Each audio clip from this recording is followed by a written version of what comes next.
Buenos días, estimados estudiantes del nivel uno. Vamos a comenzar con nuestra clase de biología y empezando con el cuarto bimestre. En esta oportunidad vamos a hablar del reino Animalia, ¿no? El reino animal, donde justamente aquí en la imagen podemos observar pues una gran cantidad de seres animales, ¿no? Que constituyen este reino, que podríamos decir que consta de los seres más evolucionados, ¿no? De los seres vivos más evolucionados entre todos los que ya hemos mencionado en los distintos reinos que ya hemos venido estudiando. Muy bien, entonces empecemos a hablar del reino animal. Bueno, los animales y sus características. Primero diríamos que son organismos eucariontes. Eso significa que tienen células muy evolucionadas con un núcleo eh, definido, ¿no? Con un núcleo en el cual se encuentra su material genético. Son multicelulares. Entonces esto significa que todos los seres animales, pues también denominados pluricelulares, están formados por una inmensa cantidad de células. Heterotróficos, ya que se alimentan pues de otras partículas alimenticias provenientes de otros seres vivos, no son capaces de poder elaborar su propio alimento, ¿no? Entonces heterotróficos o lozoicos, o sea, se alimentan de otros seres vivos. La mayoría de los seres animales posee movimiento y las células nerviosas coordinan las diferentes partes de su cuerpo, excepto en las esponjas marinas que, bueno, pues carecen de este denominado sistema nervioso, ¿no? O células nerviosas. Muy bien. Otra característica dice que el reino animal comprende de 20 a 30 filus diferentes. Bueno, cuando hablamos nosotros de los filus, sería pues la clasificación taxonómica que está por debajo del reino. Entonces, el reino animal tiene de 20 a 30 filus diferentes, de los cuales los invertebrados, que son los que carecen de columna vertebral, constituyen o son los más abundantes, ya que aproximadamente van a representar el 95% de todos los seres animales, ¿no? Todas las especies de animales justamente representan el 95% de todas las especies de animales conocidos. Bueno, en este caso podemos mencionar de que estos están agrupados aproximadamente en 10 filums, ¿no? Filas, como nos menciona aquí. Por otro lado, tenemos también al filum Chordata o cordados, ¿no? Que está formado por 4 subfilos, donde están los Hemichordata, los Urochordata, los Cefalochordata y Evertebrata, que justamente pues es el filo más representativo de estos cordados, ya que aquí vamos a encontrar pues a los animales como peces, anfibios, aves, reptiles y mamíferos, ¿no? Que son los más conocidos en este caso para nosotros. Ahora, este último filum de los vertebrados, ¿no? Es un subfilo que incluye animales que poseen una columna vertebral, ¿no? Destacando aquí la presencia de nosotros, que somos los seres humanos, ¿no? Entonces nosotros formamos parte de este grupo de los vertebrata o vertebrados, como los conocemos comúnmente. Muy bien. Entonces, viendo las características, ahora pasamos a hablar de la clasificación. Y vamos a empezar a hablar de su clasificación primero por los invertebrados, los que carecen justamente de esta denominada columna vertebral, por eso se les llama así. Dentro de estos denominados invertebrados, primero vamos a encontrar al filum de los animales más primitivos que existen, que estará constituido por el filum Porifera, dentro de los cuales encontramos pues a las denominadas esponjas marinas, ¿no? ¿Qué podemos decir de ellos? Pues este filum Porifera va a agrupar a organismos sésiles. ¿Qué se refiere este término sésil? Pues hace referencia a que viven fijos sobre un denominado sustrato, que puede ser una roca marina, el fondo marino, el suelo marino, etcétera. Viven fijos como si fueran plantas, o sea, no tienen una capacidad de trasladarse de un lugar a otro. ¿De acuerdo? Eso significa sésiles. Su cuerpo está formado por 2 capas de células, separados por un esqueleto fibroso o mineral, con cavidad interna, que se le denomina espongicele, y presenta poros en su mayoría.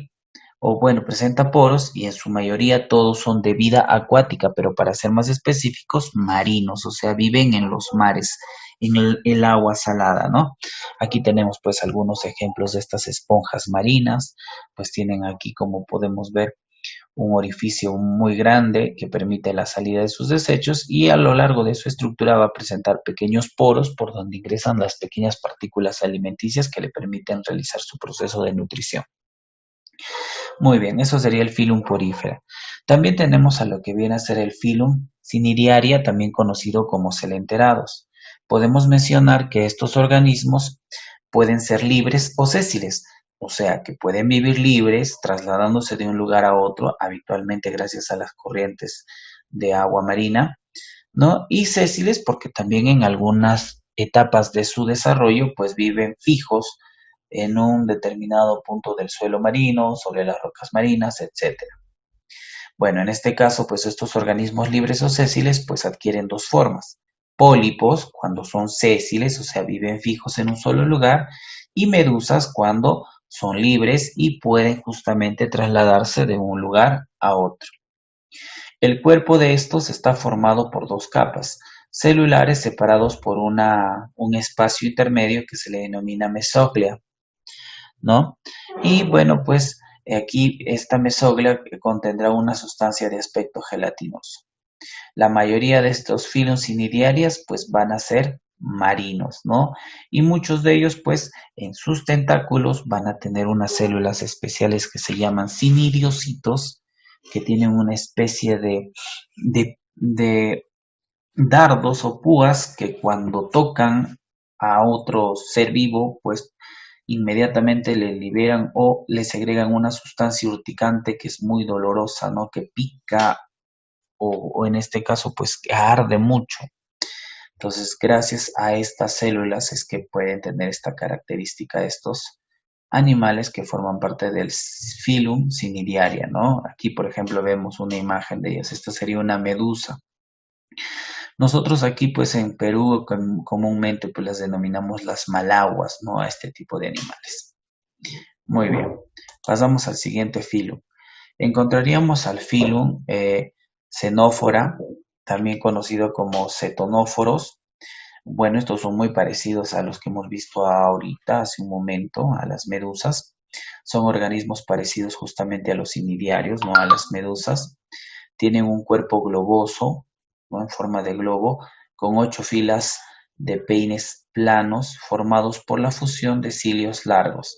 Presenta un par de tentáculos y son netamente marinos. Aquí solamente ellos tienen un par de tentáculos, ¿no? Y ahí sobre los tentáculos pues hay una gran cantidad de cilios largos.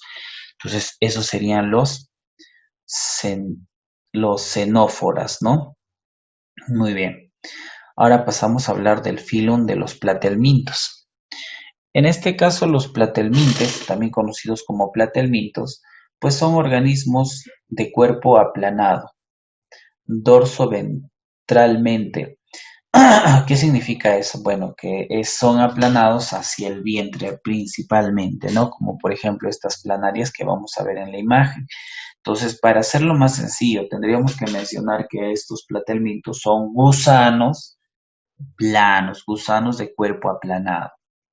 Ellos poseen simetría bilateral, no tienen sistema circulatorio, algunos tienen sistema digestivo incompleto, como por ejemplo estas planarias, ¿no? Presentan protonefridios que les sirven para poder eliminar sus sustancias de desecho, son hermafroditas, eso significa que presentan ambos sexos, masculino y femenino, en un mismo organismo, y la mayoría de ellos son parásitos. Un claro ejemplo podrían ser las tenias solitarias, que son animales parásitos y que llegan a vivir pues habitualmente en los intestinos de muchos animales, como las ovejas, las reses, e inclusive nos puede afectar a nosotros los seres humanos. Ahora hablamos del Phylum Rotifera. Tenemos aquí a los rotíferos. Decimos que estos son organismos pluricelulares con dos discos de cilios retráctiles en el extremo cefálico. Bueno, esto sería pues una especie de cabeza y aquí en la parte de su extremo pues tiene estos dos discos de cilios retráctiles, ¿no? Aquí en la puntita tienen esos cilios. Tienen un sistema digestivo con estructura que les sirve para triturar y la mayoría viven en agua dulce, o sea, en el agua de los ríos, lagos, ¿no? Entonces, gracias a estos cilios, pues pueden capturar y con ellos incorporan el alimento aquí a esta parte e inclusive ahí pues van a empezar a absorber o succionar a sus presas para poder alimentarse, ¿no? Y ahí van a ver pues una especie de dientes que van a permitir triturar y masticar su alimento. Pasamos al filum de los nemátodas o nemátodos, como podemos leer acá. Este filum nemátoda o nemátodos van a ser gusanos, ¿no? Que van a tener cuerpo cilíndrico y están revestidos por una cutícula, que es una delgada capa muscular húmeda que muchas veces a este tipo de animales no los va a proteger y los va a recubrir. Tienen sistema digestivo con dos orificios, eso significa que tienen un sistema digestivo completo. ¿A qué se dice sistema digestivo completo? Cuando tienen una boca y un ano, o sea, un orificio por donde ingresan los alimentos y un orificio distinto por donde salen los desechos. Ahora, también existe, como hace un momento habíamos visto, el sistema digestivo incompleto, como por ejemplo el que habíamos mencionado en los platelmintos, ¿no? Como la planaria. En este caso, pues un solo orificio hace la vez de boca, por ahí ingresan los alimentos, y hace a la vez de ano, por ahí mismo salen los desechos. A eso se le conoce como un sistema digestivo incompleto. Pero en el caso de los nemátodos, pues ya tienen un sistema digestivo completo porque tienen un orificio específico que cumple la función de boca y otro que cumple la función de ano. En su mayoría van a presentar sexos separados. Bueno, en este caso dice que presentan el dimorfismo sexual. Eso significa de que, bueno, pues se van a diferenciar. Habitualmente la hembra es mucho más grande y el macho es mucho más pequeño en tamaño. Habitualmente suelen ser parásitos, ya sean de plantas o inclusive en animales. Y hay algunos cuantos que pueden vivir en vida libre, ¿no? O sea, en el medio ambiente. Pero en su mayoría, como mencionamos, son parásitos. Un ejemplo de estos nemátodos, pues la lombriz intestinal, ¿no? Que también justamente afecta a muchos animales e inclusive también puede vivir en el interior de los seres humanos. Pasamos al filum del Annelida, ¿no? Este filum Annelida, o anélidos, también les podemos denominar así, está formado por gusanos segmentados, gusanos cilíndricos. También se le puede decir porque, bueno, tienen forma cilíndrica, pero su principal característica, mientras en el caso anterior de los nemátodos, pues su superficie era completamente lisa, en este caso podemos observar en la imagen en la que tenemos como ejemplo a la lombriz de tierra, que va a estar formada por pequeños segmentos o anillos, como podemos observar. Por eso se les denomina gusanos segmentados. Tienen cuerpo cilíndrico, la mayoría están revestidos también por una cutícula húmeda y dividido en segmentos iguales, con una respiración cutánea. Eso significa que este tipo de animales respiran a través de su piel. Tienen un sistema digestivo completo. Generalmente estos organismos son hermafroditas, o sea que esta lombriz de tierra tiene los dos sexos, tanto masculino y femenino, y se encuentran también en todos los ambientes, ¿no? Habitualmente, como por ejemplo la lombriz de tierra, también encontramos otro como por ejemplo las sanguijuelas, que son de vida acuática, ¿no? Que serían algunos ejemplos de estos gusanos segmentados denominados filum anélidos. Pasamos al filum de los moluscos, ¿no? Filum molusca o moluscos. Generalmente tienen una concha externa, como por ejemplo el caracol, ¿no? Como por ejemplo las almejas, ¿no? Que serían algunos de ejemplos que van a presentar justamente esta característica. Presentan branquias filamentosas, la mayoría con pie vascular ventral. Algunos presentan una rádula, que es una especie de una lengua que sirve para poder atrapar el alimento. Tiene una estructura con dientes también esta cavidad bucal donde está su rádula. Tienen una membrana delgada que cubre el cuerpo llamado manto y que segrega el carbonato de calcio que les permite justamente formar sus caparazones, ¿no? O conchas, ¿no? Tenemos en este caso que el filo molusco se puede dividir habitualmente en tres grupos. Los gasterópodos, que son, por ejemplo, el caracol, la babosa, se les llama así porque al trasladarse se desplazan con el vientre. Gasterópodos. Gastero no viene de estómago, podos pies, o sea que caminan con los pies, podríamos decir. También encontramos en este filum moluscos a los cefalópodos. Cuando hablamos de cefalópodos, céfalo, cabeza, podos, pies, o sea que son cabeza y patas. ¿No? Un ejemplo, el pulpo, que tiene pues 8 tentáculos o 8 patas, ¿no? El calamar, pues por ejemplo también que es cabeza y patas, que habitualmente llega a tener 10 tentáculos, ¿no? Y también, aparte de estos, también dice que en el filum de los moluscos encontraríamos a los bivalvos. ¿Quiénes son los bivalvos? Los bivalvos son aquellos moluscos que van a tener dos caparazones, como por ejemplo las ostras marinas, ¿no? Los choros marinos, que habitualmente nosotros los conocemos así, mejillones, ostras, etcétera, ¿no? Que serían algunos de los ejemplos que venían a representar a estos bivalvos, ¿no? Entonces, de esta manera hemos terminado de hablar del filum molusco y ahora pasaríamos a hablar del filum artrópodo. Estos artrópoda o artrópodos en realidad dice que van a ser el filum de los seres animales más abundantes, ¿no? Estos tienen un cuerpo segmentado, tienen apéndices articulados, un exoesqueleto, o sea, esqueleto externo quitinoso y un sistema digestivo completo. Dicho sea de paso, se pueden dividir en miriápodos, arácnidos, crustáceos, insectos, ¿no? Y estos miriápodos a la vez se van a seguir dividiendo.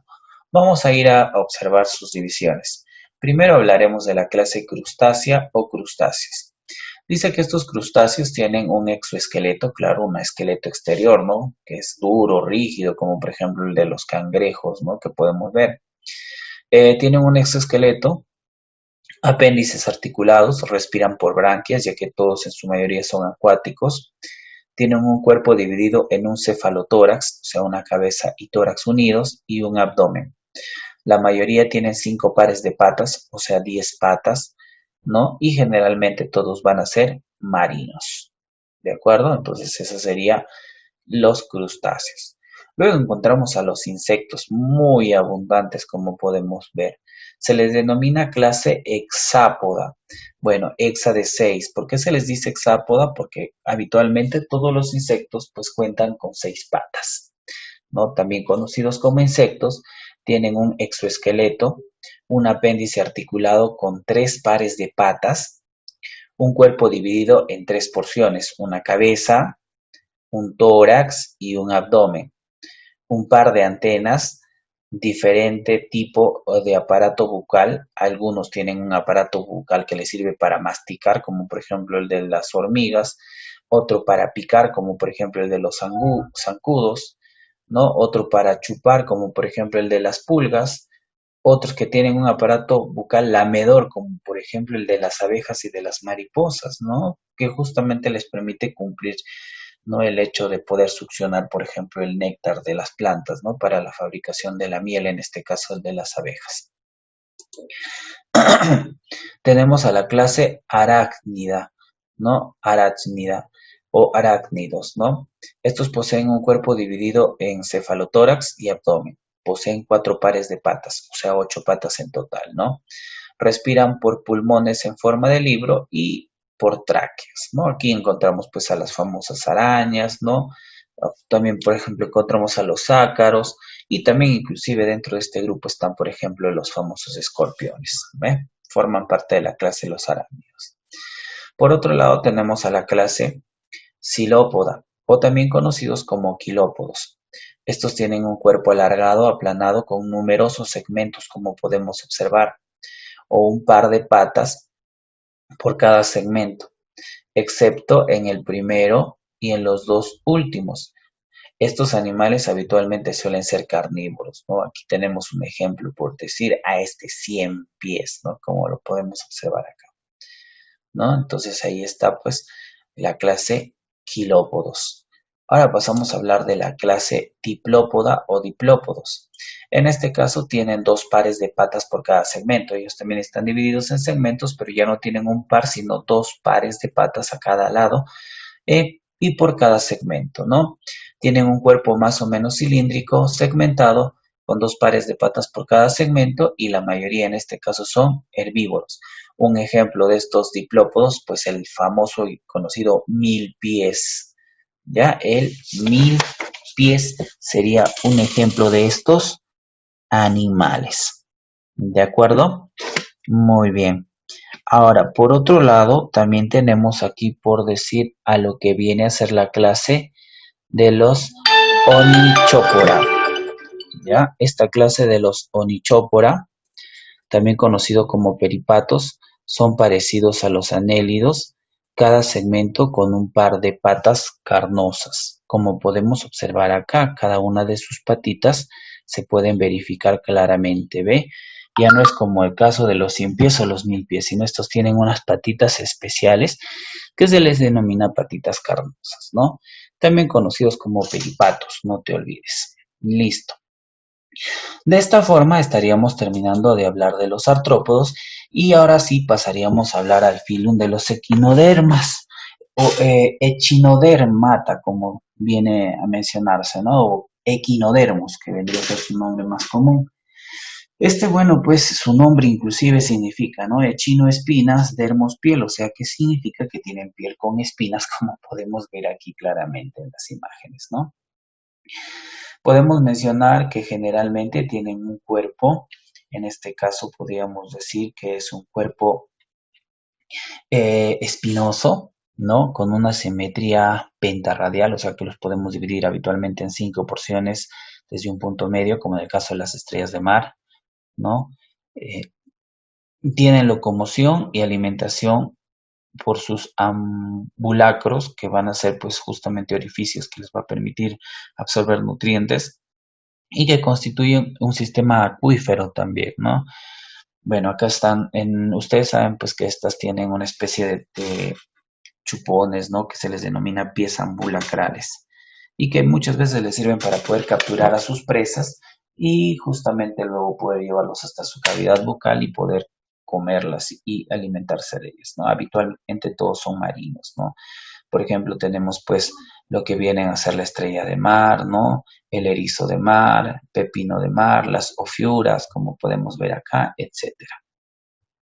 Entonces eso sería el filum de los equinodermos. Ahora pasamos a hablar de ya el filum chordata o cordados, ¿no? Ya que vienen a ser pues animales un poco más evolucionados que presentan hendiduras branquiales y un cordón nervioso dorsal, ¿no? Este cordón nervioso, ¿no? Dorsal y también una notocorda que justamente pues hace referencia a una médula espinal que habitualmente se aloja pues en una cavidad ósea que se llama columna vertebral, propio justamente de los vertebrados. Pero estos cordados se van a agrupar en realidad en unos 4 grupos, ¿no? Los urocordados, también conocidos como tunicados, los cefalocordados o anfioxus y el hemicordado o balanglosus. Y finalmente acá tenemos a los vertebrados, donde están los peces, anfibios, reptiles, aves y mamíferos. Podemos mencionar que en este caso este subfilum de los hemichordatos o hemicordados, pues tienen un cuerpo de aspecto de gusano dividido en 3 regiones, un lóbulo preolar, un collar y un tronco. Son sedentarios y marinos, acá los vamos a ver, ¿no? Bueno, tienen una parte que es preoral, que en este caso pues sería su parte de comida, tienen un collar y luego a lo largo todo un largo tronco, ¿no? Que son muy parecidos a lo que vienen a ser gusanos. Pero ¿qué diferencia tienen con los gusanos? Que en este caso, pues todos ellos al ser cordados, pues tienen un notocordo, que es una especie de columna o médula espinal que comunica pues a una especie de cerebro insípido con el resto de su organismo, ¿no?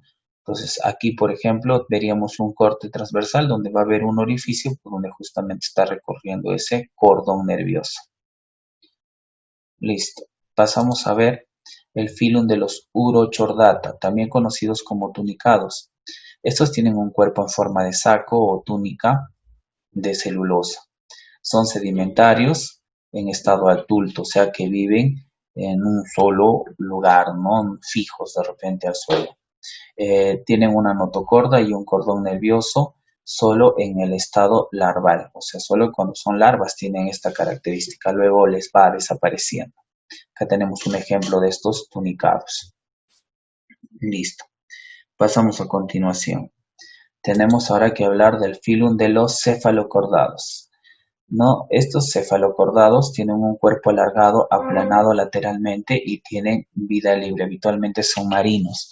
Bueno, en este caso, pues dice que si nosotros lo viéramos, esta es una imagen, ¿cómo podríamos decir? Interna. Acá está su cordón nervioso, ¿no? Este cordón nervioso que se desplaza a lo largo de todo su cuerpo.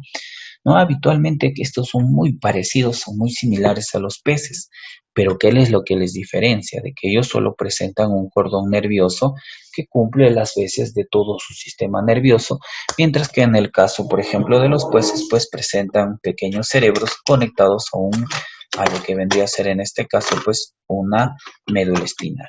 ¿De acuerdo? Entonces estos son un poquito menos evolucionados que los peces.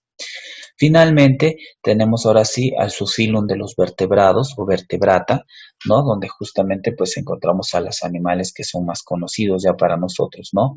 Principal característica de los vertebrados que poseen una columna vertebral dentro de la cual pues está siendo protegida una médula espinal. Generalmente dos pares de extremidades y sistema circulatorio cerrado. Dentro del filum de los vertebrados encontramos a la clase Piscis o peces, ¿no? Algunos tienen esqueleto óseo, otros cartilaginosos. Por ejemplo, ¿no? Tenemos al salmón, a la trucha, ¿no? La merluza, que van a ser, pues, en este caso, de esqueleto óseo, ¿no? Y tenemos a la mantarraya, por ejemplo, tenemos a la raya, tenemos, por ejemplo, al tiburón, al pez espada, que van a tener un esqueleto cartilaginoso. Tienen aletas, presentan escamas, todos presentan respiración branquial y son poiquilotermos. ¿Y a qué hace referencia que son poiquilotermos? O sea, que presentan sangre fría, ¿no? Y justamente pues dependen mucho de la temperatura del medio ambiente externo. Pasamos al filum anfibia, ¿no? O anfibios. Bueno, en este caso habitualmente todos estos por lo general tienen una piel bastante húmeda, respiran por sacos pulmonares y cutánea en los adultos. Cuando estos, ustedes saben, sufren un proceso de metamorfosis, habitualmente primero son, en este caso, pues, eh, como sabemos, en su estado inicial son acuáticos, ¿no? Cuando son, por ejemplo, renacuajos, y habitualmente en este periodo respiran por branquias, pero cuando ya son adultos, como el sapo, la salamandra, ¿no? O los urodelos, como este que vemos acá, parece gusano, pues habitualmente dice tienen una respiración pulmonar cuando están en un medio terrestre y cuando entran al medio acuático pueden tener una respiración cutánea, o sea que también puedan respirar por la piel. Estos anfibios también son poiquilotermos, también son animales de sangre fría. ¿De acuerdo? Pasamos al caso ahora de los reptiles, ¿no? Clase reptilia o reptiles. Bueno, ellos tienen una piel seca, un cuerpo cubierto de escamas muy duras y rígidas. Todos tienen respiración pulmonar, algunos son ovíparos, como por ejemplo la tortuga, ¿no? Y los cocodrilos, etcétera, y otros van a ser ovovivíparos, como las serpientes, ¿no? Se dice ovovivíparos porque se reproducen por huevos, pero habitualmente estos huevos son cuidados y protegidos en el interior del vientre de la madre. Y también van a ser poiquilotermos animales de sangre fría, que dependen mucho de la temperatura exterior. Ahora encontramos ya a las aves. Podemos decir que estos tienen el cuerpo cubierto de plumas, miembros anteriores transformados en alas, presentan respiración pulmonar, sacos aéreos que les permite aligerar su cuerpo y por eso tienen muchos la capacidad de volar. Tienen una boca en forma de pico, ¿no? En este caso, pues de diferentes formas y variedades en función también a lo que se alimentan, ¿no? Algunos son carnívoros, otros son granívoros, etcétera. Y van a ser ahora organismos homeotermos. ¿Y a qué hacemos referencia cuando decimos que son homeotermos? Bueno, pues en este caso de qué? van a tener sangre caliente, ¿no? Igual que nosotros que pertenecemos a la clase de los mamíferos o mamalia, clase mamalia, los mamíferos. Bueno, pues se les denomina así habitualmente porque las hembras tienen glándulas mamarias que permiten alimentar a sus crías, poseen pelo en el cuerpo, ¿no? En este caso, la gran mayoría de todos los animales que vemos acá, a excepción de nosotros los seres humanos, ¿no? Que ya solo tenemos pelo en ciertas partes del cuerpo. Tienen formas muy variables. Algunos tienen vellos, otros lanas, otros cerdas, ¿no? Crines, púas, ¿no? Como por ejemplo, pues en este caso, imagínense un carnero, ¿no? Quienes tienen púas, el puercoespín, por ejemplo, ¿no? Y también van a ser organismos homeotermos, o sea, de sangre caliente. Aquí vemos una gran variedad de mamíferos, ¿no? Inclusive la ballena, que es un mamífero acuático, igual que el delfín, ¿no? Las focas también que tienen sus extremidades transformadas en aleta también porque habitualmente también tienen vida acuática, ¿no? Y otros como el murciélago, por ejemplo, que sus extremidades superiores pues han sido adaptadas para poder volar, ¿no? También son mamíferos, como podemos observar. Muy bien, de esta forma hemos concluido con nuestra clase del día de hoy. Ahora pasamos a nuestra práctica. ¿Qué podríamos decir? A ver, dice, escriba 2 características de los animales. A ver, yo les voy dictando, ustedes van escribiendo. ¿Qué podríamos decir? Primero, podemos decir que todos los seres animales son pluricelulares o multicelulares, ¿no? Eso significa que están formados por muchas células. Segundo, podríamos decir que todos los seres animales son heterótrofos, o sea que no son capaces de fabricar su propio alimento, sino tienen que alimentarse de sustancias provenientes de otros seres vivos. Pregunta número 2. ¿Quiénes son los celenterios? Cuando hablamos de los celenterios, podemos decir en este caso, pues, que son organismos invertebrados, ¿no? Que bueno, pues algunos pueden ser móviles, se pueden trasladar de un lugar a otro, otros pueden ser sésiles, ¿no? Como por ejemplo la medusa móvil, ¿no? Y el pólipo sésil, ¿de acuerdo? ¿No? Ejemplos, la medusa, la malagua, ¿no? Que habitualmente justamente habíamos mencionado. Otros ejemplos también, por ejemplo, son los corales, ¿no? Las anémonas también son ejemplos de lo que vendrían a ser estos celenterios. ¿Cómo son los poríferos? Bueno, ¿qué podemos decir en este caso de los poríferos, no? Diríamos que son organismos sésiles, o sea, viven fijos en un solo lugar, son los más simples de todos los animales, ¿no? Y se llaman poríferos porque presentan poros en su superficie. ¿Qué podemos decir ahora de los rotíferos? Bueno, los rotíferos son organismos con 2 discos de cilios contráctiles, ¿no? Que les sirven para capturar su alimento, como habíamos visto en la diapositiva. A ver, pasamos a la siguiente. ¿Cómo son los platelmintos? Principal característica de los platelmintos. Son gusanos planos, ¿no? En su mayoría parásitos. Ya está. Y la pregunta número 6 nos dice cómo son los anélidos. Bueno, en este caso pues podemos decir que los anélidos pues son gusanos cilíndricos con segmentos, ¿no? Un ejemplo de la lombriz de tierra. A ver, 7. Es un porífero. ¿Quién es un porífero? La esponja, ¿no? La esponja marina. Son animales de cuerpo blando, algunos con concha calcárea que poseen manto. Bueno, en este caso estamos hablando de los moluscos, alternativa E. 9. Tienen un cuerpo segmentado, apéndices articulados, exoesqueleto quitinoso, se refiere a los artrópodos. Aquí nos están hablando de los artrópodos. A ver, pasamos a la 10, dice. Las hembras tienen glándulas mamarias, son homeotermos, con pelos de forma variable, vello, lana, cerdas, crines, púas, ¿no? Esto se hace referencia aquí a los mamíferos, ¿no es así? Luego, son conocidos como gusanos anillados. Muy bien, los anélidos. Algunos de sus representantes son la neiris, la lombriz de tierra, aquí por favor rellenas, y las sanguijuelas. Ya está. 12. Los sapos, las ranas, salamandras, cecilias corresponden a la clase de los anfibios y son oikilotermos, porque no regulan su temperatura corporal. Eso significa que son animales de sangre fría. ¿Cómo va acá? Poikilotermos, no te olvides. Muy bien, continuamos. 13.